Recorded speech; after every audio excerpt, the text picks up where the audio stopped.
tokoh yang penuh dengan kedermawanan, tokoh yang penuh dengan keberanian, karena tidak ada kesempatan bersedekah kecuali dia ikut di situ, dan dia paling gemar bersedekah kepada Nabi SAW, serta tidak ada kesempatan jihad dari pertama masuk Islam kecuali beliau ikut di situ, baik di zaman Nabi SAW, di zaman Abu Bakar, zaman Umar, zaman Uthman, di zaman Ali, bahkan terakhir peperangan di zaman Muawiyah.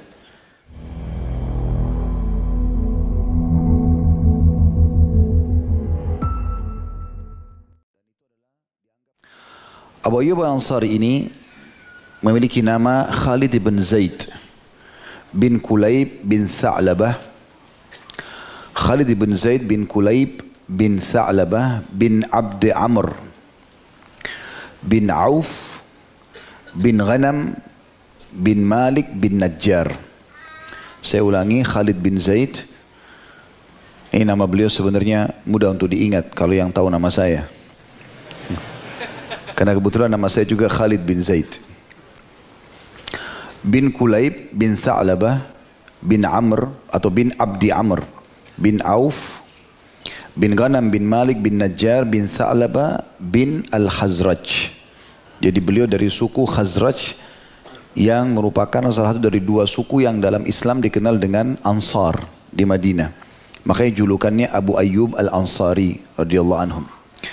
Ibu beliau bernama Hindun binti Sa'id bin Amr Al-Khazraji. Hindun binti Sa'id bin Amr Al-Khazraji. Kemudian istrinya bernama atau dikenal dengan Ummu Ayyub. Saya sendiri belum menemukan nama beliau pribadi, tapi dikenal dengan Ummu Ayyub sebagaimana Abu Ayyub juga dikenal dengan julukan ini. Tapi dia dikenal dengan Ummu Ayyub binti Qais. Ayahnya bernama Qais bin Sa'ad bin Qais bin Amr. Ummu Ayyub binti Qais bin Sa'ad bin Qais bin Amr. Sementara anak-anaknya sendiri sudah saya coba telusuri, ya, terutama saya penasaran dengan nama Ayyub karena beliau dipanggil dengan Abu Ayyub. Maka saya belum menemukan ada nama ini di tulisan yang saya temukan, ya, sebatas ilmu saya. Tapi ada anak beliau bernama Abdurrahman, ya, bernama anaknya Abdurrahman. Dan beberapa keterangan menjelaskan kalau Abdurrahman ini setelah itu tidak punya keturunan. Tapi intinya beliau adalah salah satu dari sahabat Nabi yang mulia. Begitu juga dengan istrinya, dan kita akan dengarkan nanti kiprah-kiprahnya. Nabi SAW mempersaudarakan Abu Ayyub Al-Ansari pada saat para muhajirin tiba di Madinah dengan sahabat yang mulia, seorang da'i Nabi SAW yang menjadi penyebab seluruh penduduk Madinah masuk Islam, dan beliau pemegang bendera Nabi SAW di perang Uhud dan mati syahid di sana, yaitu Mus'ab ibn Umair radhiyallahu anhu. Dan juga Allah Subhanahu wa taala telah menurunkan ayat Al-Quran kepada Abu Ayyub atau tentang sikap Abu Ayyub radhiyallahu anhu, yaitu dalam surah An-Nur surah nomor 24 ayat 12. Dan akan kita ceritakan nanti kisah sebab turunnya ayat ini berhubungan dengan kisah fitnah ifk atau fitnah yang disebarkan oleh orang-orang munafik tentang perzinahan Aisyah dengan Safwan radhiyallahu anhu majma'in, padahal itu semua berita dusta.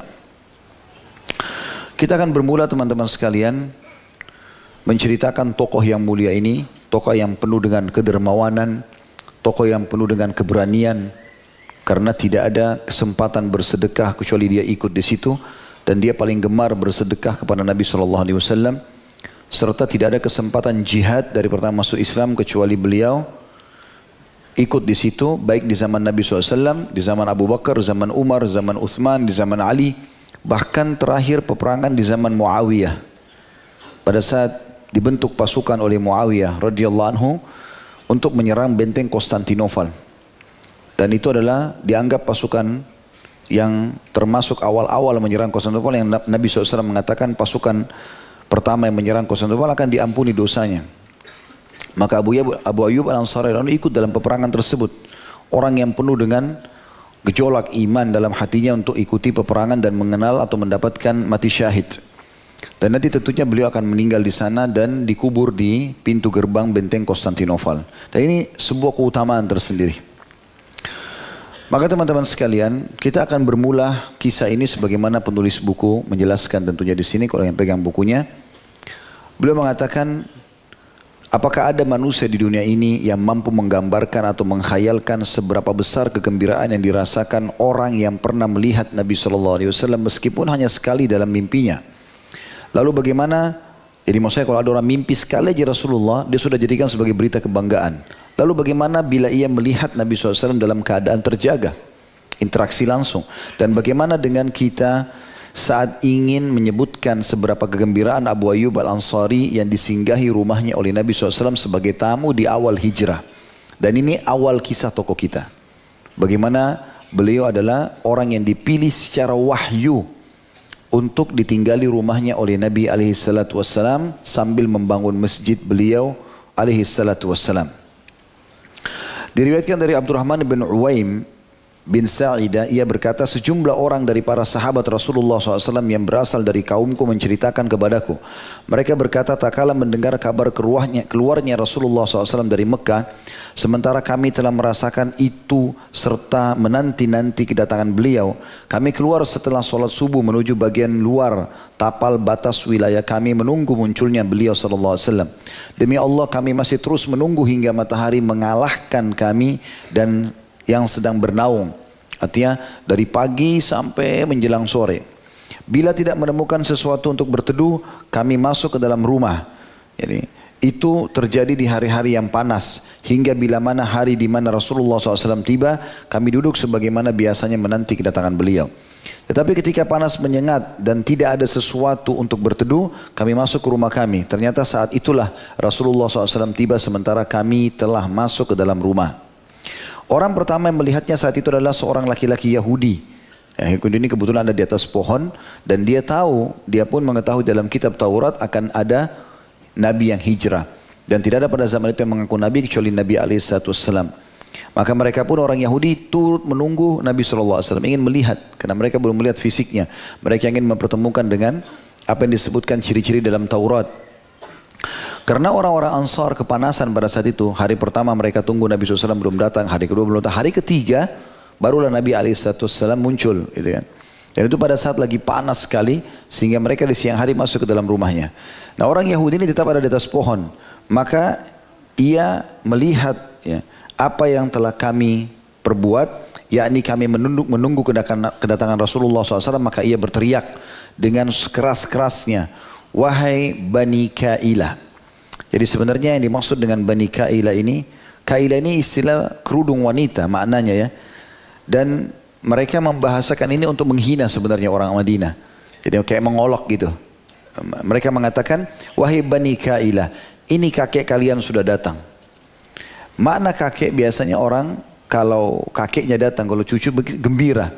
Karena sudah lama menunggu Nabi SAW, sudah 2 hari yang lalu dan ini hari ketiga, maka orang Yahudi menggambarkan ini kakek kalian. Bisa makna yang lain, jid di sini adalah ini kesungguhan yang sudah kalian tunggu-tunggu. Lalu kami keluar menemui Rasulullah SAW yang sedang berteduh di bawah naungan sebuah pohon kurma dengan ditemani oleh Abu Bakar radhiyallahu anhu yang sebayah dengan beliau. Ya. Karena antara Nabi SAW dengan Abu Bakar umurnya sama. Kebanyakan dari kami belum pernah melihat Rasulullah SAW sebelum itu. Lalu orang-orang berdesakan mendekatinya. Dan mereka tidak mengenali mana beliau dan mana Abu Bakar. Nah, zaman dulu belum ada foto, tidak tahu dan segala macam. Maka orang-orang Madinah menggambarkan itu. Hingga naungan itu hilang dari Rasulullah SAW. Lalu Abu Bakar berdiri dan menaungi beliau dengan selendangnya. Maka tahulah kami yang mana Rasulullah SAW. Dan ini disebutkan riwayatnya dalam riwayat Bukhari. Menggambarkan tentang awal tibahnya Nabi SAW di Madinah. Jadi orang banyak belum kenal beliau. Atau beliau masuk bersama Abu Bakar, maka sebagian mereka mengira ini adalah Rasulullah atau yang ini. Ya, sampai akhirnya pada saat Nabi SAW lagi jalan bersama dengan Abu Bakar, ada awan yang menaunginya. Kemudian setelah awan itu hilang, tersingkaplah Nabi SAW bersama Abu Bakar. Dan pada saat itu maksudnya kena terik panas matahari. Lalu Abu Bakar mengambil selendangnya lalu menutupi kepala Nabi SAW agar tidak kena panas. Disitulah mereka mengetahui ternyata ini Rasulullah SAW karena dihormati oleh Abu Bakar. Ibnu Ishaq juga menambahkan, lalu Rasulullah SAW singgah di rumah Kulthum bin Hind atau bin Hind, saudara Bani Amr bin Auf sebagaimana yang mereka telah sebutkan. Dan Anas bin Malik juga meriwayatkan kisah tentang kedatangan itu. Tak kala Rasulullah SAW tiba di Madinah, beliau singgah di daratan tinggi kota Madinah di sebuah perkampungan disebut dengan Bani Amr bin Auf. Lalu beliau tinggal di tempat mereka selama 14 malam. Kemudian mengutus utusan kepada Bani Najjar. Jadi waktu Nabi SAW pertama tiba di Madinah, itu beliau langsung turun di situ di pinggiran Madinah yang sekarang ada Masjid Quba. Di sana ada dikenal dengan suku Amr bin Auf. Setelah 14 hari di sana, beliau mengutus utusan kepada Bani Najjar. Lalu mereka datang dengan menghenus pedang. Seakan aku melihat Rasulullah SAW di atas tunggangannya. Sementara Abu Bakar memboncengnya dan halayak dari Bani Najjar berada di sekelilingnya. Hingga sampai di halaman milik Abu Ayyub. Jadi pada saat setelah 14 hari tiba di wilayah itu, barulah dalam riwayat ini dikatakan Nabi SAW mengutus utusan kepada Bani Najjar. Bani Najjar ini suku asli Madinah yang punya hubungan kekerabatan dengan ibu Nabi SAW, Aminah. Maka Nabi SAW memang punya dua jalur nasab, dari penduduk Mekah, ayahnya sendiri, dan dari penduduk Madinah, ibunya sendiri, alaihi wassalatu wassalam.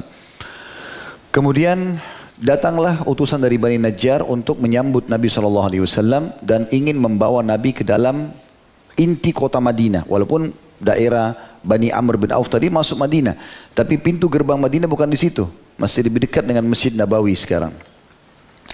Setelah Bani Najjar datang menghenus pedang sambil mendampingi Nabi SAW bersama Abu Bakar, maka pada saat itulah Nabi SAW masuk menuju ke Madinah, dan setiap kali melewatin suku-suku maka mereka berlumba-lumba untuk memegang tali kekangannya.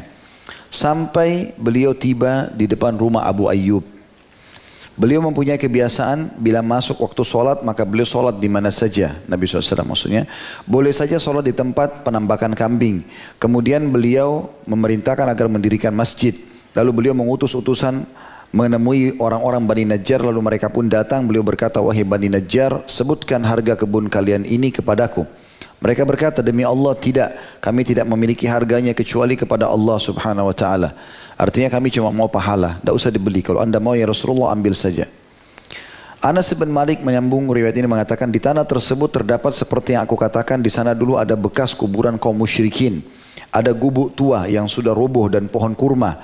Rasulullah SAW memerintahkan agar kuburan kaum musyrikin itu dibongkar, gubuk tua itu diratakan dengan tanah dan pohon kurma itu ditebang. Lalu mereka menebang pohon kurma di arah kiblat masjid. Lalu mereka membangun dua sisi masjid dari dinding batu. Kemudian mereka mulai mengangkut batu besar seraya melantunkan rajaz atau puisi yang heroik. Sementara Rasulullah SAW bersama mereka, dan mereka mengatakan, Allahumma innahu la khaira illa khairal akhirah fansuril ansara wal muhajirah. Ya Allah wal muhajirah. Ya Allah, tiada kebaikan kecuali kebaikan akhirat, maka tolonglah kaum muhajirin dan ansar. Tepatnya pada hari Jumat atas perintah Allah SWT beliau menunggangi untanya, dan kebetulan bertepatan dengan waktu sholat Jumat di perkampungan Bani Salim bin Auf. Maka beliau melakukan sholat Jumat bersama mereka di masjid yang dibangun di pedalaman lembah itu.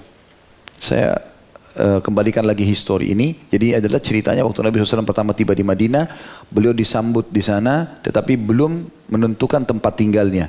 Dan pertama sekali Nabi SAW lakukan adalah memerintahkan untuk membangun Masjid Quba, sebagaimana sudah kita tahu. Setelah selesai, barulah beliau menuju ke masjid, lokasi Masjid Nabawi itu. Dan pada saat itu sebelum pergi ke Masjid Nabawi, Nabi SAW menemukan ada satu kebun di situ yang beliau minta dibeli. Kemudian beliau ratakan pohon kurmanya, beliau rubuhkan gubuk yang ada di situ, lalu membongkar kuburannya, lalu membangun Masjid Quba di atasnya. Kemudian beliau menaiki kendaraannya lagi sementara mereka memegang tali kekan untanya. Seraya mereka berkata, kemarilah kepada pendukung yang banyak dan perbekalan serta senjata dan perlindungan. Artinya sekarang masih cerita baru sampai di Masjid Quba, sudah dibangun di pekebunan Bani Najjar tadi. Setelah itu beliau setelah bangun masjid, beliau pas hari Jumat beliau sholat Jumat, baru sekarang mau menuju ke lokasi Masjid Nabawi. Dan waktu itu tanahnya masih tanah kosong tentunya, Masjid Nabawi, dan berada pas di sebelah rumahnya Abu Ayyub Al-Ansari. Setiap kali, kata beliau, sekalipun orang-orang Ansar tidak memiliki banyak kekayaan, namun masing-masing dari mereka sangat berharap agar Rasulullah SAW singgah di rumahnya. Dan tidaklah beliau melewati rumah demi rumah milik para sahabat Ansar, melainkan mereka memegang tali kekang unta beliau SAW sambil mengatakan, kemarilah menuju pendukung yang banyak, perbekalan, senjata dan perlindungan. Sementara beliau selalu berkata kepada mereka, jangan halangi jalannya unta ini, sebab ia mendapatkan perintah, maksudnya perintah wahyu.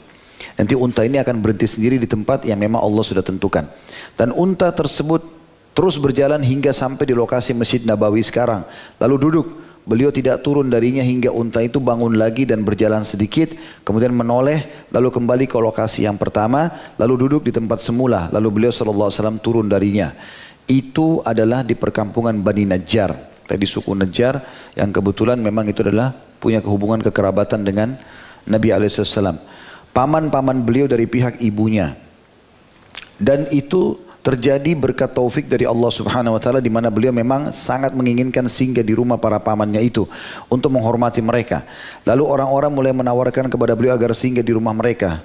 Lalu Abu Ayyub Al-Ansari yang kebetulan ada di sebelah tanah tadi yang Nabi untanya duduk, ya, itu tiba-tiba datang dan langsung menuntun tali kekangan unta Nabi alaihissalam. Padahal sebenarnya sebelumnya banyak orang yang menarik tali kekangan itu. Tapi Nabi SAW mengatakan, da'ha fa innaha ma'mura. Tinggalkan unta ini, jangan tarik karena dia punya perintah. Gitu. Jangan diganggu dah ini. Gitu. Tapi pada waktu Abu Ayyub pegang, ya, ternyata wahyu berkata berbeda. Ya, tidak seperti umumnya yang lainnya, sahabat-sahabat yang lain. Maka Nabi SAW mengatakan, al-mar'u marahlihi.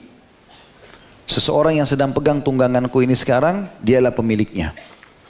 Maka dengan itu, ya, datanglah Asad bin Zurarah, kemudian ia mengambil kembali atau kendali tunggangan beliau SAW dan mengurus unta itu. Maksudnya Asad bin Zurarah setelah melihat Abu Ayyub Al-Ansari yang Nabi pilih, sampai Nabi diparkir untanya di depan rumah Abu Ayyub lalu turun, maka Asad bin Zurarah lalu mengurus unta tersebut. Dalam riwayat lain, dalam riwayat Bukhari, Anas mengatakan juga, Nabi SAW berkata, mana rumah keluarga kami yang paling dekat? Maka Abu Ayyub menjawab, rumahku wahai Rasulullah. Ini adalah rumahku dan ini adalah pintuku. Maka Rasulullah SAW bersabda, jika demikian siapkanlah untuk kami tempat tidur siang. Abu Ayyub berkata kepadanya, berdirilah kalian berdua atas keberkahan dari Allah Subhanahu wa ta'ala. Artinya riwayat yang panjang tadi kita baca itu, awal kisah tokoh kita ini, bagaimana dia dipilih rumahnya oleh Nabi SAW untuk tinggal pertama kali pada saat akan membangun Masjid Nabawi, dan ini juga sesuai dengan wahyu. Jadi bukan hanya sekedar Nabi SAW menunjuknya, tapi memang dipilihkan langsung oleh Allah Subhanahu wa ta'ala. Ini kelebihan tersendiri tentunya. Kemudian juga penulis masih membicarakan tentang masalah rumah ini, ya, yang dituruni oleh Nabi SAW, karena bukan dalam keseharian Nabi datang mampir biasa, itu pun sudah punya kemuliaan. Tapi di awal hijrah dan ditinggali oleh Nabi SAW sampai Masjid Nabawi dibangun, maka itu sebuah kemuliaan tersendiri. Kata beliau, sungguh sebaik-baik rumah, ada subjudulnya seperti itu. Bila mana rumah Al-Arqam bin Abi Arqam Al-Makhzumi merupakan cikal bakal dakwah Islam di Mekah Al-Mukarramah atau di Mekah Al-Mukarramah, maka rumah kesatria kita ini dalam lembaran ini merupakan rumah di mana angin keimanan bergerak darinya di Madinah Al-Munawwarah. Maka sungguh ia adalah sebaik-baik rumah dan sebaik-baik penghuninya. Oleh karena itu, dia adalah orang yang mendapatkan kehormatan wahyu, dan dia termasuk orang yang memang ditokohkan dasarnya di kalangan orang-orang Madinah, dan dia termasuk sahabat Nabi yang dikenal Al-Badri, atau nanti akan ikut dalam perang Badr yang sudah kita tahu tentu. Orang-orang ini punya kedudukan di sisi Allah Subhanahu wa ta'ala, dan pernah kita jelaskan masalah itu. As-Subki pernah berkata, Imam As-Subki pernah menggambarkan ucapannya tentang pujian kepada Abu Ayyub. Dia mengatakan, engkau menyinggahi kaum yang paling beruntung nasibnya. Sebab engkau, wahai Rasulullah maksudnya, yang beruntung dalam hal ketinggian dan watak. Alangkah terhormatnya Bani An-Najjar, mereka menarik ujung-ujung jubah ketinggian yang mulia. Sesungguhnya singgahnya Rasulullah SAW di rumah Abu Ayyub adalah perintah Allah Subhanahu wa ta'ala, dan ini tentu tidak ada sama sekali rekayasa, karena waktu semua orang menarik-narik tali kekangan Nabi SAW ditolak oleh Nabi kecuali Abu Ayyub Al-Ansari. Kita mulai masuk lebih dalam pada saat Nabi SAW sudah menjadi tamu di rumah beliau. Dan ini menjadi sebuah pelajaran tersendiri.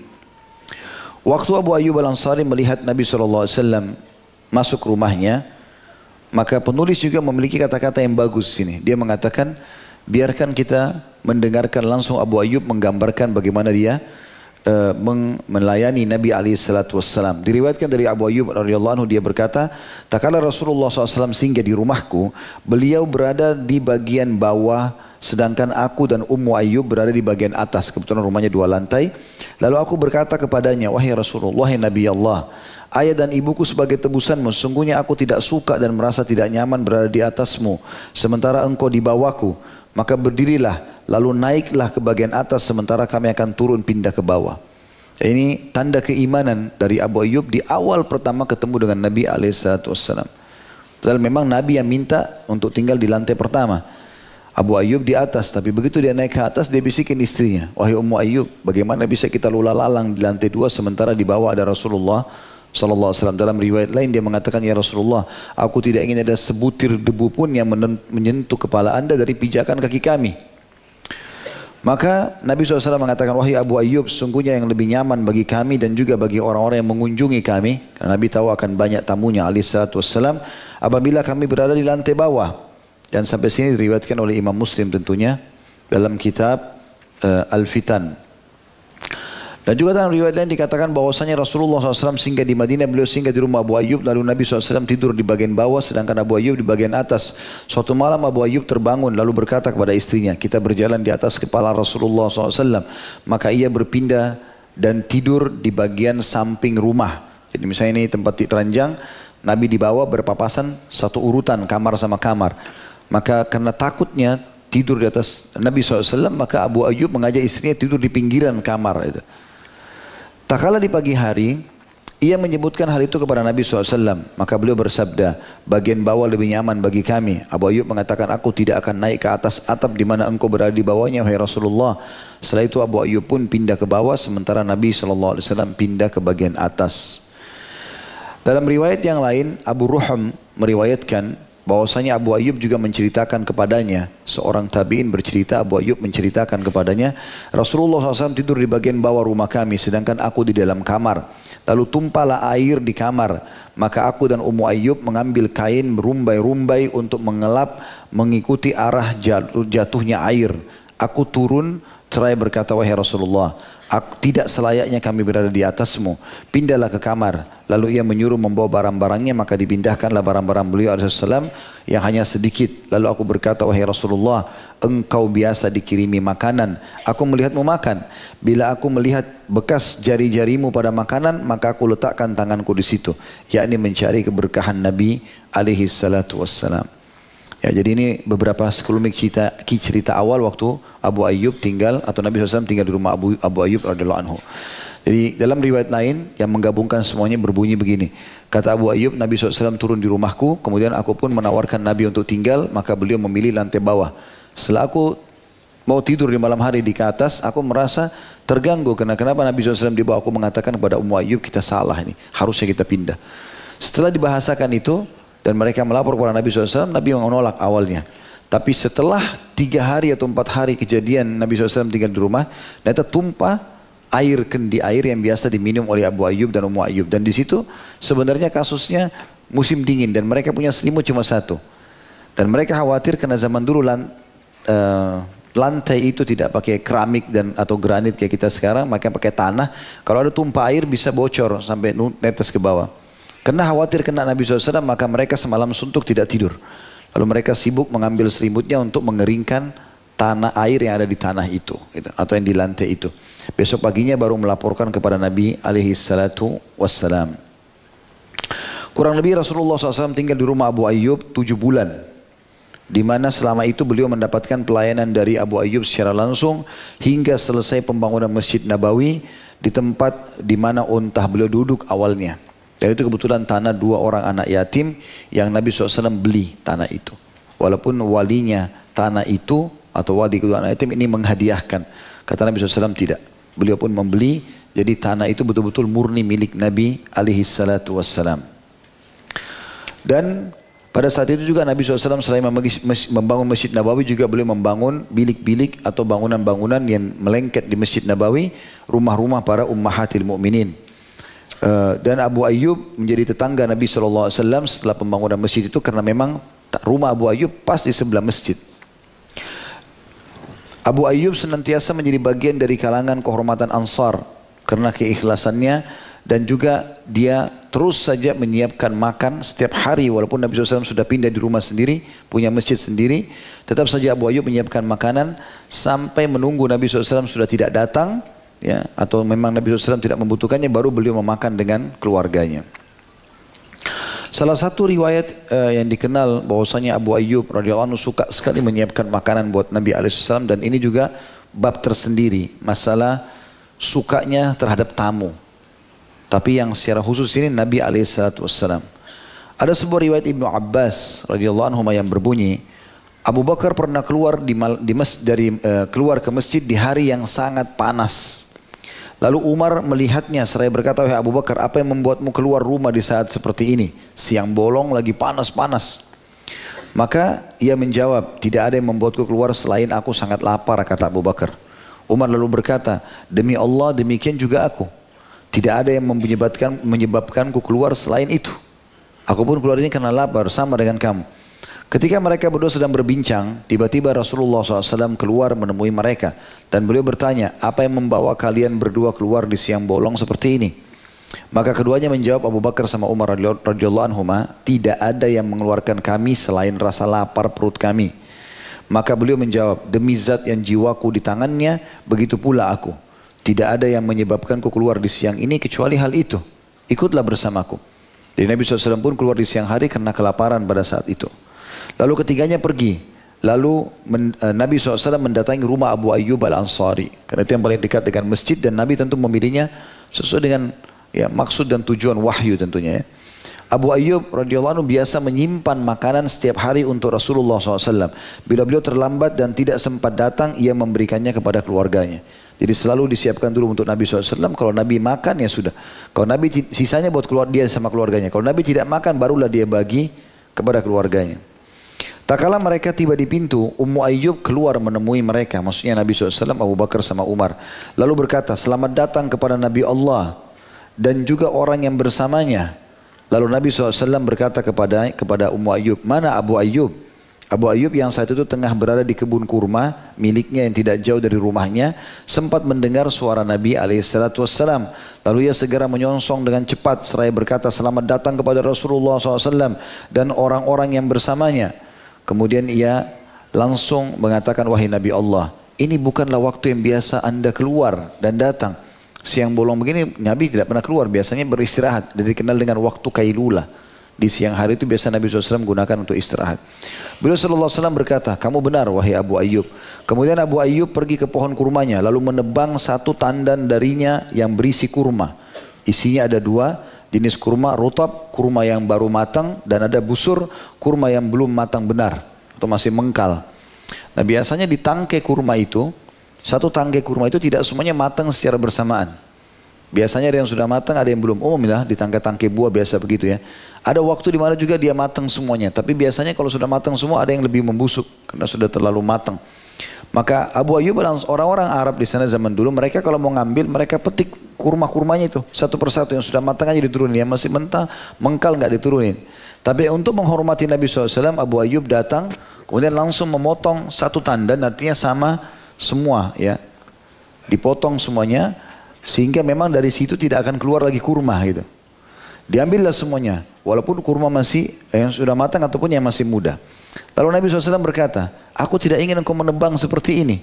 Artinya karena dari batang yang sudah dipotong itu, tangkai itu tidak akan keluar lagi kurma. Karena ditebang langsung dari intinya gitu. "Tidakkah engkau petik saja kurmanya?" kata Nabi SAW. Maka Abu Ayyub menjawab, "Wahai Rasulullah, aku ingin Anda memakan kurmanya, baik itu rutab ataupun busurnya." Maksudnya langsung petik dari tangkainya. "Saya tidak tahu Anda suka yang matang atau yang masih mengkal. Dua-duanya saya bawa lebih baik. Dan aku juga akan menyembelih kambing untuk Anda." Maka beliau pun SAW berkata, "Jika engkau menyembelih, maka jangan yang sedang menyusui." Ini semua pembicaraan antara Nabi SAW dengan sahabat, tapi keluar hukum-hukum syar'i ya. Hukum syariah misalnya masalah menghormati tamu, bagaimana para sahabat menghormati Nabi SAW, kemudian sunnah mengkonsumsi kurma, baik itu yang sudah matang ataupun belum matang, mengkal, semua itu manfaatnya sangat baik buat kesehatan ya. Sebagaimana ada satu dokter yang saya sempat lihat cuplikannya, kalau tidak salah namanya Abdul Daim dari Mesir, dia mengadakan penelitian antara dalil-dalil syar'i dengan penemuan teknologi sekarang. Jadi ada teknologi sekarang, ditemukan teknologi sekarang, ternyata satu butir kurma itu sudah cukup untuk memenuhi 6% dari kebutuhan konsumsian kita. Berarti kalau hadis Nabi yang berkata, siapa yang makan ajwa Madinah di pagi hari 7 butir, itu berarti dia tidak akan kena sihir dan racun. Kata beliau ada penelitian ilmiahnya itu. Berarti memang sebenarnya kalau konsumsi 7 butir kurma di pagi hari, itu berarti sudah 42% dari kebutuhan pokok badan kita sudah terpenuhi. Artinya kalau kita makan ya kurang lebih 15 atau 17 butir kurma sehari, semua kebutuhan kita sudah terpenuhi. Dengan terpenuhinya 40% lebih, maka tubuh akan selamat dari racun. Secara otomatis, karena antibodi kita akan kuat. Nah, Nabi SAW di sini memang konsumsi kurma, dan ini tidak mungkin makan begitu saja. Pasti Nabi SAW memakan yang halal, dan ini sesuai dengan petunjuk wahyu. Dan kurma boleh dikonsumsi keduanya, baik itu sudah matang ataupun masih belum matang, mengkal biasanya ya. Hanya mungkin satu keadaan saja yang kurma yang belum dimakan itu kalau masih warna hijau.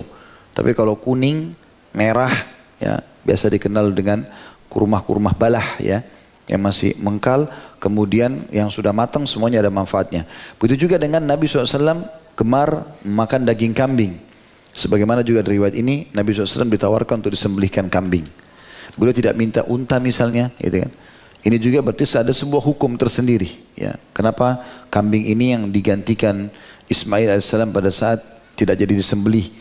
Dalam syariat juga Idul Adha, kenapa kita dianjurkan untuk mendahulukan kambing, karena Nabi SAW mendahulukan kambing. Begitu juga beliau sangat gemar makan kambing, dan sahabat Abu Ayyub sini melayani beliau dengan kambing itu. Lalu Abu Ayyub mengambil kambing muda, kemudian menyembelihnya. Setelah itu berkata pada istrinya, buatlah adonan roti untuk kami, karena engkau adalah orang yang paling mahir dalam membuat roti tersebut. Ini juga hukum tersendiri. Bagaimana seorang suami seharusnya memuji istrinya.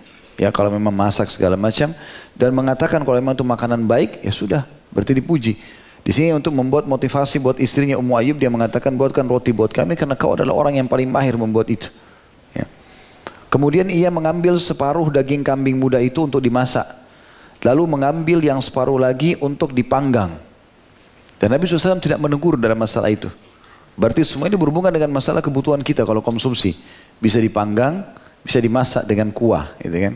Keduanya berarti makan oleh Nabi SAW.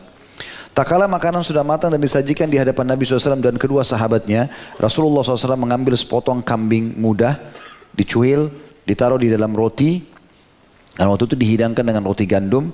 Kemudian dia berkata, wahai Abu Ayyub. Nabi SAW bilang kepada Abu Ayyub, bergegaslah membawa potongan ini kepada Fatimah, anak beliau, radhiyallahu anha, sebab ia belum makan seperti ini sejak beberapa hari yang lalu. Dan ini juga hukum syar'i tersendiri. Bagaimana seorang ayah atau orang tua mengingat anaknya walaupun Fatimah sudah menikah. Tetapi di sini tetap saja Nabi SAW mengingatkan kita bahwasanya anak-anak itu tetap bisa dibagikan makanan, diberikan makanan, diingat. Tak kala mereka sudah makan dan kenyang, keluarlah sebuah statement Nabi SAW tentang pentingnya bersyukur terhadap nikmat. Dan Nabi SAW mengatakan khubsun, roti gandum, walahmun, dan daging kambing seperti ini, wabusrun watamr, kurma yang masih muda dan kurma yang sudah matang, ya, warutab, ya, busur yang setengah matang, tamar kurma yang sudah mulai mendekati matang, dan rutab kurma yang sangat matang yang sampai lembut sekali. Wadama'at ainah, kemudian air mata Nabi SAW menetes setelah melihat semua itu pada saat kenyang, nikmat Allah begitu besar. Thumma qal, kemudian beliau bersabda, inna hadha huwa an-na'imul ladzi tus'aluna anhu yaumal qiyamah. Sesungguhnya ini adalah nikmat-nikmat Allah yang pasti kalian akan ditanya, diminta pertanggungjawabannya pada hari kiamat. Artinya di sini hukum syar'i tersendiri, kalau kita habis makan, habis minum, bahkan sebelumnya Pada saat kita masih lihat makanan itu dihidangkan di depan mata kita, kita harus peka melihat ternyata Allah lah yang telah memudahkan tangan orang ini membuat, Allah lah yang telah memudahkan kita bisa menjangkau tempat itu sehingga kita bisa mengkonsumsinya, Allah yang memudahkan kita rasakan kenikmatannya baik bau sedapnya ataupun nikmatnya di lidah dan seterusnya. Ini semua nikmat-nikmat Allah yang sangat besar yang Allah akan minta pertanggungjawabannya pada hari kiamat. Kemudian Nabi SAW menunjukkan sebuah hukum syar'i yang berbeda lagi setelah itu adalah membalas kebaikan orang ya setelah orang itu berbuat baik. Maka Nabi SAW tahu menilai kebaikan ini. Apa kata Nabi SAW kepada Abu Ayyub? Wahai Abu Ayyub, datanglah kepada kami besok hari agar kami bisa membalas kebaikanmu ini. Kebetulan Abu Ayyub waktu itu dalam riwayat dikatakan tidak mendengarnya, maka Umar mengingatkan, wahai Abu Ayyub, Rasulullah SAW memanggilmu esok hari dan dia ingin membalasmu. Maka Abu Ayyub mengatakan, kami pasti dengan senang hati mendatangimu ya Rasulullah. Keesokan harinya Abu Ayyub pun datang menghadap Nabi SAW dan Nabi memberikan kepadanya budak perempuan kecil. Dan berkata yang biasa melayani Nabi SAW dan berkata kepada Abu Ayyub, berbaik-baiklah padanya wahai Abu Ayyub sebab kami tidak pernah melihat darinya selain yang baik-baik selama ia berada di sisi kami. Jadi budak wanita entah dari mana ini, apakah Nabi SAW membelinya atau orang memberikan, yang jelas selalu melayani Nabi SAW. Maka pada saat itu diberikanlah kepada Abu Ayyub sebagai balasan. Tentu seekor kambing dengan kurma yang dihidangkan oleh Abu Ayyub tidak seimbang dengan pemberian Nabi SAW. Tapi ini termasuk bagian dari hukum syariat kita. Kalau orang berbuat baik kita balas yang sama, ya, yang serupa atau lebih. Tidak ada bahasa membalas dengan lebih sedikit, kecuali kita tidak mampu. Jadi memang itu bagian daripada syariat. Makanya Nabi SAW mengatakan, siapa yang berbuat baik pada kalian, balaslah yang setimpal atau lebih. Kalau dia betul-betul tidak menemukan, maka dia mendoakan sampai dia merasa telah membalas jasa kebaikan orang itu. Ya. Ada orang subhanallah, kalaupun diberi sesuatu, seperti orang melemparkan garam di lautan. Tidak ada nilainya, selalu merasa kurang. Bahkan tidak dianggap sebagai sebuah pemberian. Ya, para istri harus bertakwa kepada Allah Subhanahu wa taala, para suami juga begitu, para anak-anak, para sahabat yang sudah diberikan oleh pasangannya, oleh orang tuanya, oleh anaknya, oleh teman-temannya, maka dia harus bisa menilai kebaikan itu. Sampai Umar bin Khattab radhiyallahu anhu saking inginnya menilai kebaikan orang, dia mengatakan, kalau ada orang mengingatkan satu aibku, satu kekuranganku, aku akan mengenang kebaikan itu seumur hidupku. Ali bin Abi Thalib mengatakan radhiyallahu anhu, saya akan siap berkhidmah seumur hidupku bagi orang yang mengajarkan kepadaku satu kalimat. Artinya mengingatkan kepadaku, ini Ali salah, ini Ali kau sekedar ini, maka aku akan mengenang kebaikan itu sampai aku siap berkhidmah untuknya seumur hidupku. Abu Ayyub radhiyallahu anhu pulang ke rumahnya lalu membawa budak perempuan itu. Lalu Ummu Ayyub bertanya, ini milik siapa wahai Abu Ayyub? Kata Abu Ayyub, ini milik kita karena Rasulullah SAW telah menghadiahkan kepada kita. Ummu Ayyub berkata lagi, alangkah agungnya si pemberi. Betul luar biasa balasannya Nabi ini. Kita cuma kasih kemarin makan seperti itu, tapi Nabi balasnya dengan sosok budak yang bisa melayani kita seperti ini.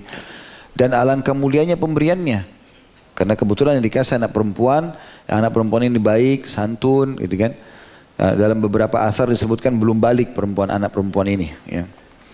Maka Abu Ayyub berkata, beliau telah berpesan kepada kita wahai Ummu Ayyub agar memperlakukannya dengan baik. Dan ini hukum syar'i tersendiri. Berbuat baik kepada para budak, ya. Itu ada hukum yang lain berbuat baik pada para pembantu. Ini beda sama budak, tapi dua-duanya harus tetap berbuat baik. Karena kadang-kadang Nabi SAW menggunakan istilah hamba sahaya. Bagi hamba saya ada juga bagi pembantu Nabi SAW menggunakan istilah pembantu. Tapi dua-duanya disuruh berbuat baik sama mereka. Ummu Ayyub lalu bertanya, apa yang harus kita perbuat terhadapnya hingga kita bisa melaksanakan pesan beliau, berbuat baik sama dia? Maka Abu Ayyub menjawab, demi Allah, aku tidak menemukan yang lebih baik daripada memerdekakannya. Itu yang terbaik. Maka Ummu Ayyub mengatakan, pendapatmu benar, engkau telah diberi taufik, kemudian ia membebaskannya.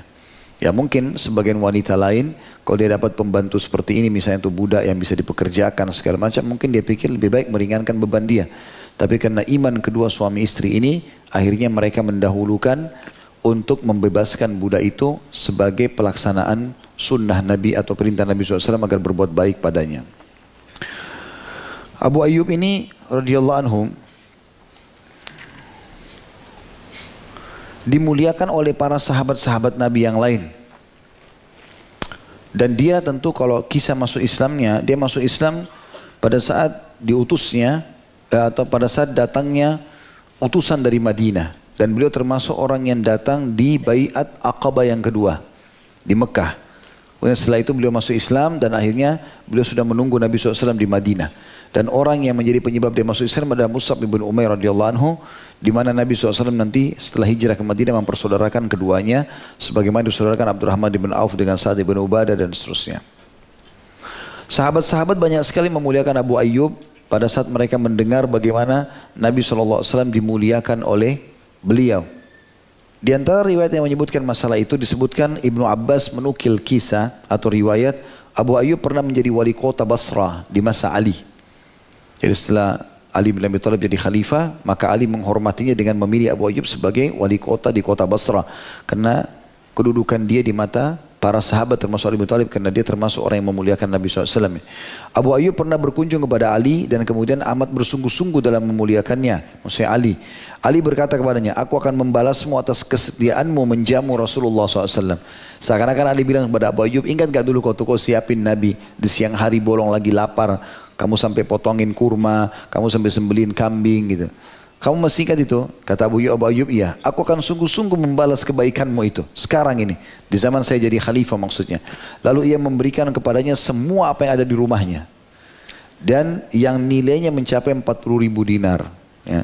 Artinya semua di rumah Ali, apapun yang ada, semuanya dikeluarkan, kasih ke Abu Ayyub sebagai balasan atas kebaikan beliau dulu. Jadi subhanallah, Allah membalas ikram dan kemuliaan ini, yang memuliakan tamu ini sampai setelah ya, Nabi SAW meninggal. Begitu pula disebutkan Abu Ayyub datang atau pernah mendatangi Ibnu Abbas di kota Basrah. Maka Ibnu Abbas mengosongkan rumahnya untuk mempersilahkan Abu Ayyub singgah di dalamnya. Ia mengatakan, sungguh aku akan melakukan terhadapmu seperti yang pernah kau lakukan terhadap Rasulullah SAW. Lalu kata Ibnu Abbas, berapa utang yang menjadi tanggunganmu? Ada utangmu enggak Abu Ayyub? Maka ia menjawab, ada 20.000. Maka ia pun memberikan 40.000. Ibnu Abbas memberikan 40.000. Jadi lunasi utangnya 20.000, lalu ditambah lagi 20.000 lebihnya. Dan 20 budak serta peralatan rumah-rumah. Diriwayatkan oleh Tabarani dengan sanad yang sahih tentunya. Abu Ayyub Al-Ansari ini terkenal juga sangat zuhud di dunia teman-teman sekalian. Sangat zuhud di dunia. Dan selalu menginginkan apa yang di sisi Allah Subhanahu Wa Ta'ala. Salim mengumandangkan, menyampaikan, Salim ini adalah anaknya Abdullah bin Umar, cucunya Umar bin Khattab. Dia mengatakan, aku naik pelaminan, pernah menikah suatu waktu. Lalu ayahku mengundang orang-orang, Ibnu Umar mengundang. Termasuk Abu Ayyub. Mereka memberi tirai pada rumahku dengan 2 kain penutup dinding berwarna hijau. Lalu datanglah Abu Ayyub sambil mengangguk-anggukkan kepalanya. Kemudian ia melihat, ternyata rumah diberi tirai. Ia berkata, wahai Abdullah, maksudnya Abdullah bin Umar, kamu memberi tirai pada dinding, ya. Maksudnya dinding nggak perlu dipasangkan tirai. Kenapa harus pasang tirai lagi? Mubazir gitu. Ya. Ayahku dengan rasa malu menjawab, kaum wanita telah mengalahkan kemauan kami. Wahai Abu Ayyub, maksudnya itu karena inginan istri dan wanita-wanita ada di rumah ini. Ia berkata, orang yang engkau takut kaum wanita mengalahkannya, maka aku tidak takut mereka mengalahkanmu. Artinya kalau kau takut wanita, karena wanita akhirnya kau lakukan ini, padahal ini kelihatannya mubazir, tembok ditutupi dengan tirai lagi yang bagus, akhirnya jadi mahal mubazir. Maka aku tidak perlu khawatir, aku bisa membuatmu mengalahkan mereka dalam pendapat ini. Aku tidak sudi masuk ke rumah kalian dan tidak akan makan makanan kalian sampai ini dikeluarkan. Dan kemudian juga akhirnya Abdullah menurunkan kain tersebut dan digantikan atau diturunkan, lalu kemudian Abu Ayyub pun menjadi tamu di rumah itu. Dalam arti kata di sini memberikan nasihat, ya, memberikan nasihat, karena menurut Abu Ayyub Al-Ansari dinding kalau sudah ada radhiyallahu anhu tidak perlu lagi dipasangkan tirai hanya untuk mubazir, memperindah. Padahal sebenarnya boleh saja dari sisi syar'i ya. Tapi Abu Ayyub karena kezuhudannya menganggap ini terlalu mubazir. Untuk apa? Tidak ada gunanya. Kalau kau tetap mau membiarkan untuk Abdullah, saya tidak akan ikut makan bersamamu. Dan Abu Ayyub Al-Ansari terkenal orang yang tidak pernah takut dalam celaan berhubungan dengan masalah apapun yang dia nasihati. Diriwayatkan dari Muhammad bin Ka'ab, ia berkata Abu Ayyub pernah berselisih dengan Marwan. Lalu Marwan berkata kepadanya, apa yang mendorongmu melakukan ini? Ia menjawab, Inni ra'aitu Rasulullah SAW yusalli salawati fa in wafaqtahu wafaqnak wa in khalaftahu khalafnak. Jadi beliau betul-betul berpegang pada sunnah Nabi SAW. Rupanya Marwan ibn Hakam, ini salah satu ya, khalifah pada saat itu, dia punya satu perbuatan yang dianggap keliru. Ya, yang dianggap keliru. Maaf, ini Marwan pada saat itu menjadi seorang gubernur. Dan ada sesuatu yang salah dia lakukan. Maka Abu Ayyub marah sama dia. Nggak boleh kamu lakukan ini. Karena ini salah, nggak boleh. Maka Marwan mengatakan, kenapa kau lakukan itu Abu Ayyub? Dia bilang, dalam perkataan beliau, sesungguhnya aku melihat Rasulullah SAW melakukan sholat. Jika engkau melakukan hal yang sesuai dengan beliau, maka kami akan sepakat denganmu. Dan bila engkau menyelisihinya, maka kami akan menyelisihimu. Hadis ini diriwayatkan oleh Al-Haythami dan disahihkan tentunya oleh At-Tabarani. Juga dalam riwayat lain dijelaskan tentang masalah Abu Ayyub pernah serius menunjukkan kepada para sahabat Nabi yang lain pentingnya menuntut ilmu. Dan menuntut ilmu ini terutama apa yang disampaikan oleh baginda Nabi SAW walaupun perjalanan jauh tetap ditempuh. Salah satu kisah berhubungan dengan masalah itu adalah Atha bin Abi Rabah, salah satu ulama tabi'in yang masyhur di Mekah. Ini juga termasuk muridnya Abu Ayyub Al-Ansari. Dia berkata, Abu Ayyub berangkat menemui Uqbah bin Amir radhiyallahu anhu. Uqbah bin Amir sahabat Nabi, tinggal di Mesir pada saat itu, yang berada di Mesir, untuk bertanya tentang satu buah hadis yang pernah didengarnya dari Rasulullah SAW. Tak kala tiba di Mesir, ia mendatangi rumah Maslamah bin Mukhallad al-Ansari yang tidak lain adalah gubernur Mesir pada saat itu. Sang gubernur diberitahu tentang kedatangan Abu Ayyub, lalu ia segera bergegas menemuinya, lalu memeluknya seraya berkata, apa yang membawamu datang ke sini hai Abu Ayyub? Dari Madinah jauh-jauh pergi ke Mesir, ada sesuatu? Ia menjawab, satu buah hadis yang pernah aku dengarkan dari Rasulullah SAW. Tidak tersisa seorang pun yang mendengarkannya selain aku dengan Uqbah bin Amir. Sekarang aku mau memastikan hadis itu lagi. Karena semua sahabat yang hadir waktu Nabi sampaikan sudah tidak ada, meninggal semua. Tinggal saya sama berdua sama orang ini. Karena itu tolong utus orang untuk menunjukkanku ke rumahnya. Lalu Maslamah mengutus orang yang menunjukkannya ke rumah Uqbah bin Amir. Sementara Uqbah diberitahu tentang kedatangannya, maka ia pun bergegas menyambut Abu Ayyub. Lalu ia memeluknya seraya berkata, apa yang membawamu datang kemari jauh-jauh wahai Abu Ayyub? Ia menjawab, satu hadis yang pernah aku dengar dari Rasulullah SAW. Tidak tersisa orang yang mendengarkannya selain aku dan kamu, dalam masalah menutup aib kaum muslimin. Lalu Uqbah mengatakan, benar. Memang Uqbah pun tahu bin Amir radhiyallahu anhu kalau tidak ada lagi orang yang hidup yang mendengarkan waktu di dalam majelis Nabi kecuali dia sama Abu Ayyub, yang lain sudah meninggal semua. Maka aku mendengarkan Rasulullah SAW bersabda, kata Abu Ayyub, man satara mu'minan fid dunya ala kharbatin satarahullahu yaumal qiyamah. Barang siapa yang menutupi aib seorang mukmin di dunia, niscaya Allah akan menutupi aibnya di hari kiamat. Maka berkatalah Abu Ayyub kepadanya, ya, maksudnya maaf tadi Uqbah bin Amir yang mengatakan, iya, hadis mungkin yang kau maksudkan adalah hadis ini. Kata Abu Ayyub, benar. Kemudian Abu Ayyub menuju kendaraannya, lalu menaiki untanya kembali untuk kembali ke Madinah. Jauh-jauh ke Mesir, hari itu pun tidak sempat nginap di Mesir, hanya dengarkan saja, memastikan hadis itu ada, dan dia minta Uqbah agar mengajarkan hadis itu, tapi setelah memastikan, kemudian dia pulang langsung. Dan hadiah dari Maslamah bin Mukhallad tidak sempat diberikan kepadanya kecuali di anjang-anjang Mesir saja atau di perbatasan Mesir. Dan ini tentu disebutkan hadisnya atau riwayatnya dengan sanad hasan, diriwayatkan oleh Imam Ahmad tentunya, dan juga Al-Khatib Baghdadi menyebutkan riwayat ini. Abu Ayyub Al-Ansari memiliki sikap-sikap agung yang dinukil oleh ahli sejarah, terutama berhubungan dengan masalah kisah ifk. Dan inilah sebab turunnya ayat kepada beliau, surah An-Nur, surah nomor 24 ayat 12. Jadi kisahnya pada saat itu, teman-teman sekalian, Abu Ayyub Al-Ansari radhiyallahu anhu dengan istrinya Ummu Ayyub, pada saat terjadi kisah ifk, dan kita tahu semua kisah ifk, kisah tentang fitnah yang disebarkan tentang Aisyah radhiyallahu anha yang berzina dengan Safwan. Kisah peperangan waktu Nabi SAW pulang dari Bani Mustaliq, kemudian Nabi SAW pada saat itu diikuti, atau ada yang ikut di situ namanya Ubaidillah, pimpinan orang munafik. Pada saat ikut berperang bersama Nabi SAW, rupanya dia merasa terpukul, ya, dengan beberapa hal. Akhirnya dia kecewa dan dia memang sengaja mencari-cari kesalahan Nabi SAW. Dengan hikmah Allah SWT, pasukan berjalan, Aisyah pun tertinggal radhiyallahu anha. Waktu tertinggal, maka orang-orang semua sudah jalan bersama Nabi SAW. Satu-satunya sahabat yang Nabi tugaskan untuk mengumpulkan pedang, perisai dan yang lain ini adalah Safwan radhiyallahu anhu. Maka Safwan datang melihat ada Aisyah dari jauh. Dia pun mengucapkan kalimat istirja, inna lillahi wa raji'un, inna lillahi wa inna ilaihi raji'un. Lalu didekatkan untanya, lalu dia pergi.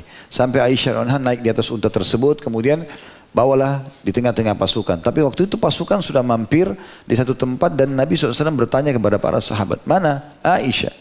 Biasanya maksudnya Aisyah ini melayaniku, gitu kan. Mana dia sekarang? Kenapa dia tidak ada di sini? Maka berkata para sahabat, wahai Ummul Mukminin, wahai Aisyah, nggak ada sautan. Dibuka gorden, gerandanya nggak ada. Tersebarlah isu kalau Aisyah mungkin dibunuh musuh, mungkin diculik dan segala macam. Sampai dari kejauhan di siang bolong itu, dari kejauhan ada unta Safwan dan di atasnya ada Aisyah. Disinilah pimpinan orang munafik Ubaidillah, ya, la'natullahi alaih, karena memang dia meninggal dalam keadaan kufur. Dia mengatakan kalimat yang luar biasa. Dia mengatakan bagaimana bisa laki-laki sama perempuan berduaan jalan begitu, ya, sementara tidak terjadi sesuatu. Ya, ini kalimat bahaya sekali. Apalagi ini adalah istri Nabi SAW, Ummul Mukminin, dan Nabi SAW mengatakan dalam hadis, aku tidak menikahi istri-istriku kecuali petunjuk dari langit. Riwayat lain, aku tidak menikahi kecuali wanita ahli surga, gitu kan? Artinya ini mereka terpuji. Intinya tersebarlah isu tersebut, maka terjadilah masalah dalam rumah tangga Nabi SAW pada saat itu, kisah ifk. Dan tersebar isu luar biasa, sampai orang-orang yang beriman pun banyak yang terpengaruh dengan isu itu. Karena memang ini gosip luar biasa tersebar. Ini jangankah kita bicara istri Nabi, istri seorang ustadz atau istri seorang kiai. Naudzubillah, mudah-mudahan tidak terjadi. Tapi kalau ada yang terjadi misalnya, maka akan luar biasa menjadi, ya, berita yang menghebohkan. Bagaimana bisa istri seorang tokoh agama melakukan begini dan begitu. Apalagi ini istri Nabi. Akhirnya menjadi sebuah gosip yang panas di Madinah. Termasuk yang kena gosip yang paling besar adalah 3 orang sahabat yang mulia sebenarnya. Yaitu Hasan ibn Thabit, yang ini penyair Nabi SAW terkenal dengan sangat soleh. Itu juga ikut-ikutan akhirnya menyebarkan berita itu. Kemudian Hamna binti Jahash adalah ipar Nabi SAW. Karena adiknya Zainab binti Jahash itu adalah istri Nabi SAW. Kemudian Muslim Abi Muslim ini adalah sepupu Abu Bakar yang dibiayai hidupnya oleh Abu Bakar. Jadi termasuk kayak pamannya atau sepupunya Aisyah juga. Tersebarlah gosip tersebut. Dan 1 bulan wahyu tidak turun kepada Nabi SAW. Biasanya kalau ada kasus masalah apapun, langsung turun wahyu, langsung meluruskan kejadian tersebut. Maka yang terjadi teman-teman sekalian pada saat itu, Nabi SAW coba luruskan fitnah-fitnah ini, gitu kan. Bagaimana caranya supaya jangan sampai tersebar. Kumpul di masjid. Kebetulan Ubaidillah atau Abdullah bin Abi Salul ini dari suku Khazraj, sukunya Abu Ayyub Al-Ansari. Di masjid, kemudian Nabi SAW mengatakan, kenapa ada orang menyakiti aku di keluargaku dan sahabatku, ya? Sementara aku tidak tahu dari istriku, keluargaku ini kecuali kebaikan. Tidak pernah Aisyah itu melakukan perbuatan yang terhina. Dan ada juga sahabatku yang aku tidak pernah mengetahui kecuali kebaikan darinya, dan tidak pernah masuk ke rumahku kecuali bersamaku. Maksudnya Safwan. Rupanya karena ucapan kalimat ini Nabi SAW ucapkan, suku yang satu lagi dari Madinah namanya Aus. Kan Aus dan Khazraj digabung jadi Ansar. Itu ada satu orang Aus berdiri lalu mengatakannya, Rasulullah, kami tahu siapa yang Anda maksudkan. Anda tinggal instruksikan kami akan penggal lehernya. Kalimat ini rupanya menyinggung pemimpin Khazraj. Ini kan. Waktu itu Sa'ad. Maka Sa'ad berdiri mengatakan, demi Allah kau tidak ucapkan kalimat itu kecuali karena kau tahu dari suku kami. Kami juga tahu siapa orang itu, tapi kau ucapkan kalimat tadi mau menggal lehernya karena kau tahu dari suku kami.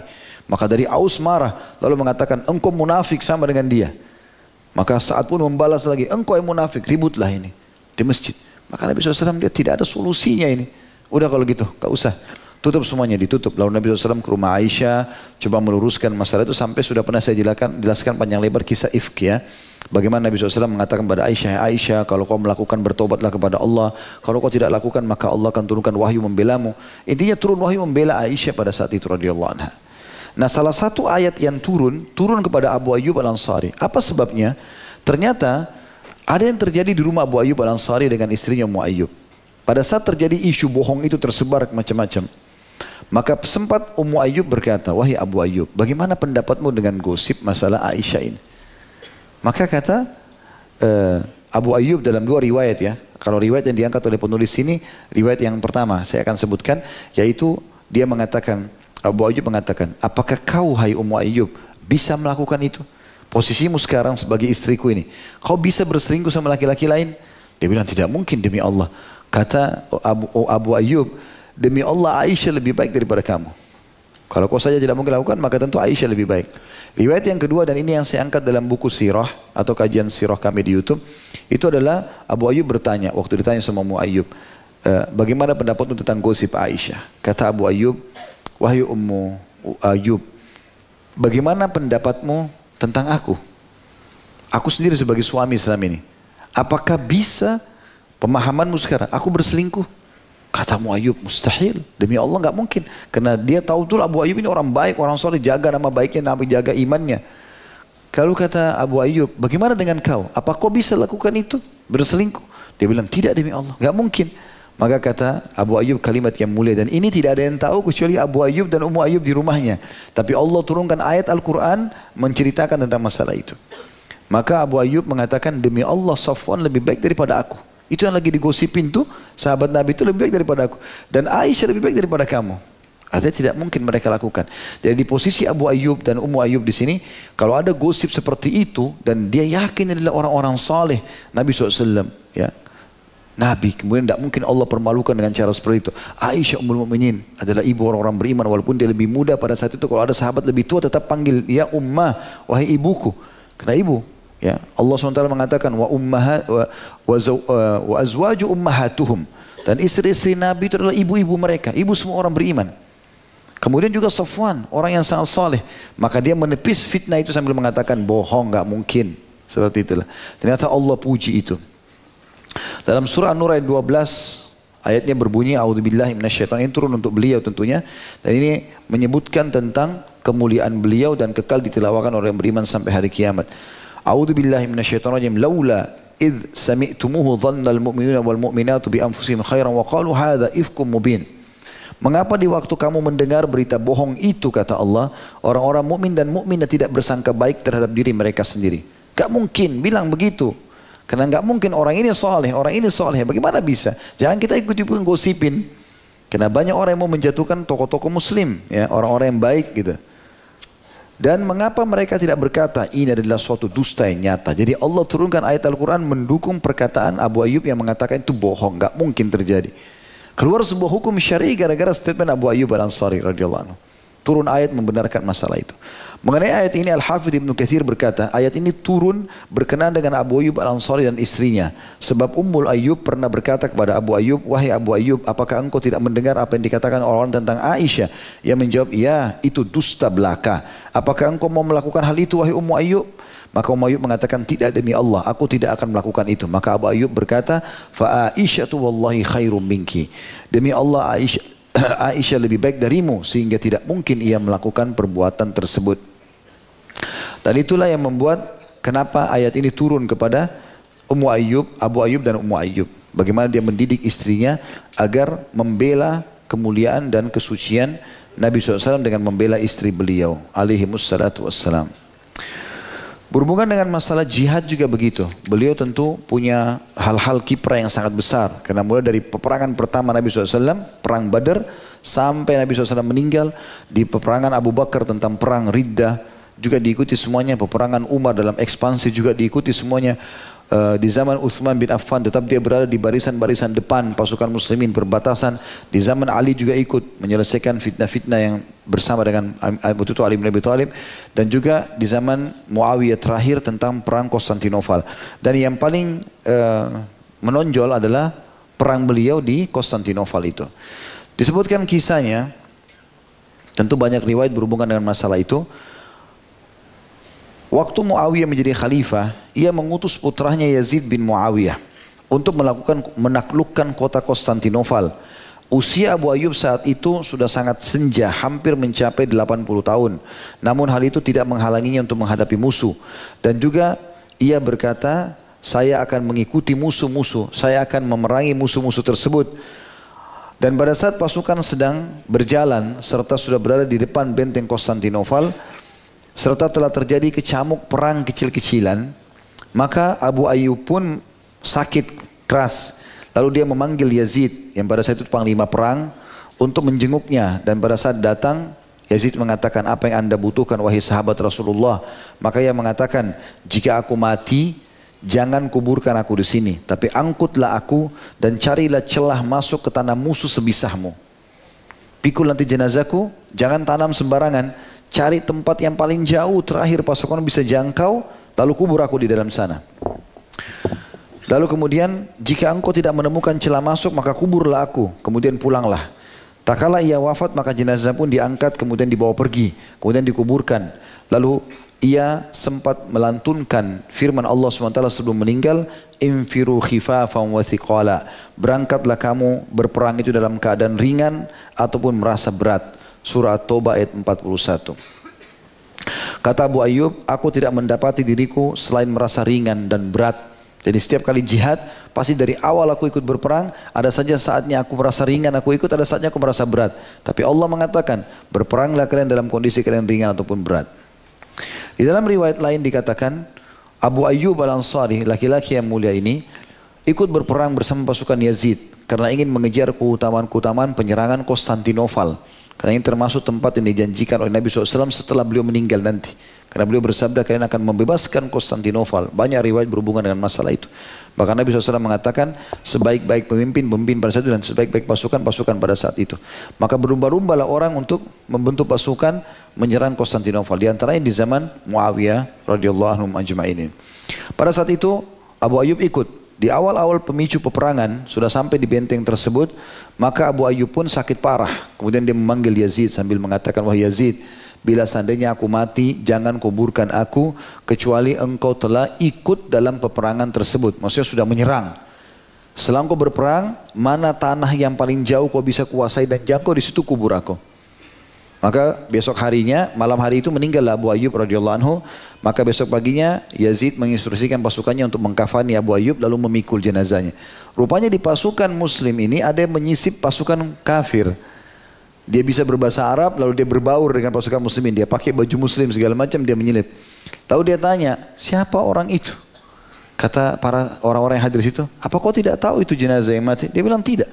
Itu adalah sahabat Rasulullah SAW Abu Ayyub Al-Ansari.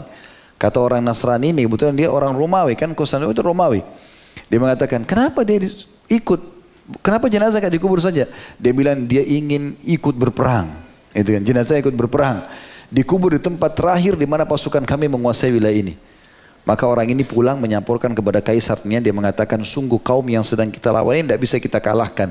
Jangankan orang hidupnya, orang matinya pun ikut berperang. Itu. Dan itu kisah yang masyhur dari beliau radhiyallahu anhu.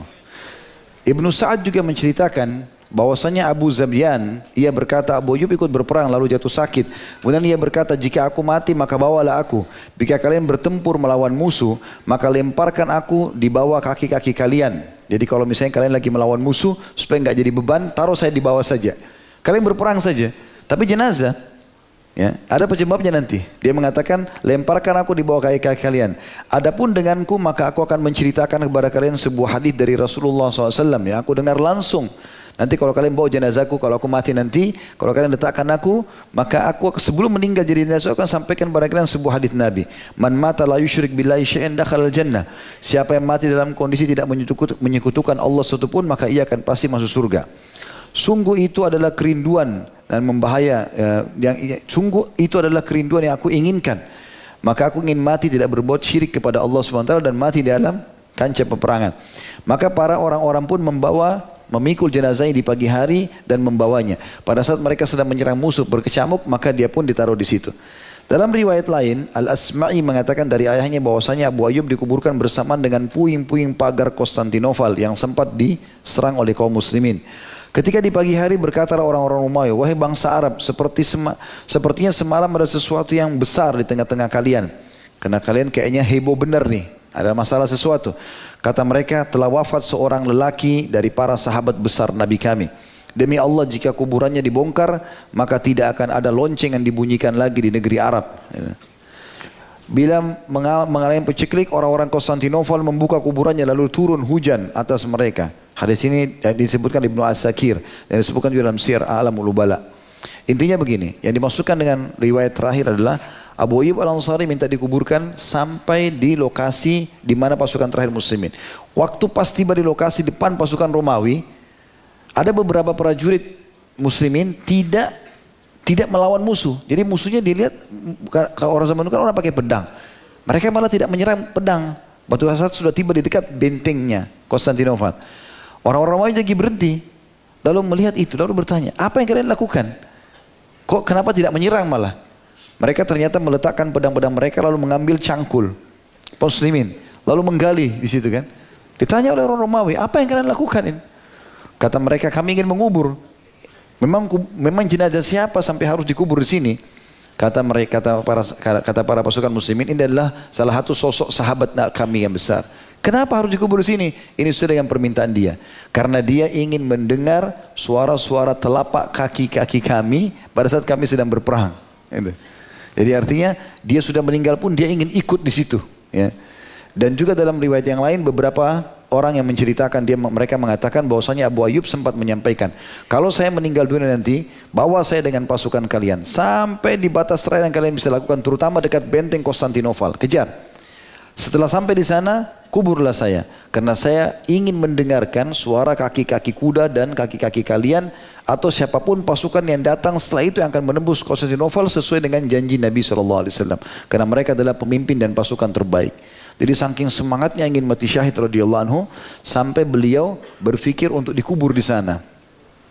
Dinukil dalam kisah yang lain bahwasanya pasukan muslimin sempat membawa jenazahnya masuk ke dalam benteng Konstantinopel tapi dengan cara menyelip. Jadi menyelinap masuk, ya setelah mereka menyelinap masuk sampai di batas terakhir yang mereka bisa jangkau, maka mereka pun menggali lalu menguburkan jenazahnya Abu Ayyub Al-Ansari di tempat itu. Ya jadi di dalam benteng, bukan lagi di luar benteng, gitu kan. Dinukil juga kisah tentang pembebasan Konstantinopel setelah itu. Ya, ini kan terjadi di tahun 50-an, ya, 50-an Hijriah. Konstantinopel itu ditembus di tahun 1453 Masehi. Ya, ratusan tahun setelah itulah. Muhammad bin Murad Al-Fatih rahimahullah, salah satu khalifah yang masyhur yang akhirnya menembus Konstantinopel, dan dia yang mendapatkan julukan Al-Fatih karena memang dia yang menembus itu. Dan Nabi SAW telah menyebutkan dia pemimpin yang terbaik. Umurnya masih 25 tahun dan sudah hafal 30 juz Al-Quran. Dan pasukannya juga mayoritasnya banyak menghafal Al-Quran pada saat itu. Intinya, sempat dia mengepung benteng itu lama sekali dan tidak bisa tembus. Tidak bisa tembus. Maka dia konsultasi dengan gurunya, seperti apa? Seperti orang sudah putus asa, pasukan sudah terlalu lama, berhari-hari, berbulan-bulan pada saat itu.